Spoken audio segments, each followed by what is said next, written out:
After a truly tedious tease, finally, big reveal. Today I'm announcing that earnings on super balances above $3 million will have a concessional rate of 30% rather than 15%. For those of us with balances below $3 million, the rate stays at 15%. 99.5% of people with superannuation are unaffected by this reform. Under 80,000 people will be impacted by this. The savings will contribute some $2 billion when it is operating on a full year period. People don't need $3 million in super for a comfortable retirement. In fact, they need less than $1 million, according to the industry. So the 30% rate is a no-brainer. We know our budget needs repair. This is a good way to get it. Yep, from an economic point of view, it's an unremarkable move. But this is politics, you guys. Let's be very clear. Today, Jim Chalmers and Anthony Albanese broke a promise that they made to the Australian people. When the Labor Party runs out of money, it comes after yours. The PM tried to get around the whole broken election pledge thing by taking the changes to the next election. This change will not occur until the 1st of July 2025. Now, you will have noticed that's beyond this term. It's after the next election. The PM preempting the coalition's other line of attack as well. This is a Labor Party that wants to spend your money. You've put it in there based on a set of rules, and Labor's now changing those rules. It's also not retrospective. It applies to future earnings. If you are super wealthy, you can move it around. This doesn't come into effect till 2025. This is only going to make all Australians, the majority of Australians, overwhelmingly better off. We've laughed, we've cried, we've done stories on it. So many stories. But now Labor's let the super cat out of the bag, but we finally get to move on with our lives. Guardian political reporter Amy Remeikis has been watching it all unfold. I guess someone had to. Amy, well, that was fun while it lasted, but now this is all out there. Surely the super wars are finally over, right?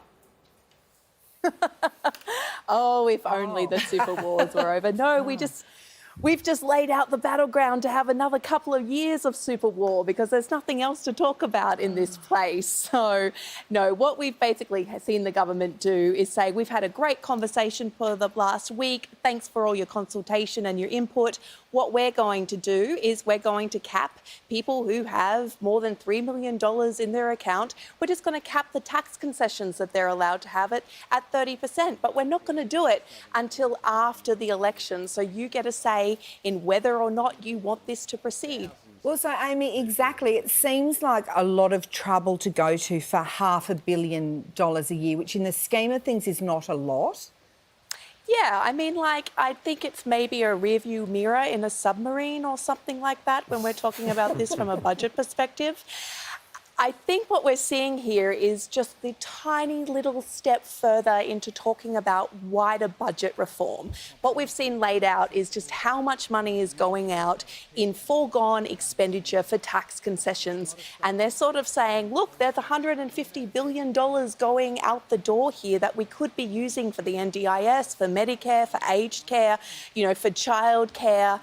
We're not going to touch anything of it. But what do you think? Do you think that maybe we should have a look at this? And super is the first step that they've taken towards this, and I think they're hoping we're going to be having a wider conversation about it. But Amy, given that we know, speaking of super, that companies are making super profits and Australians are being gouged, why would a Labor government go after individuals instead of going after the big end of town and trying to claw some of that money back from them?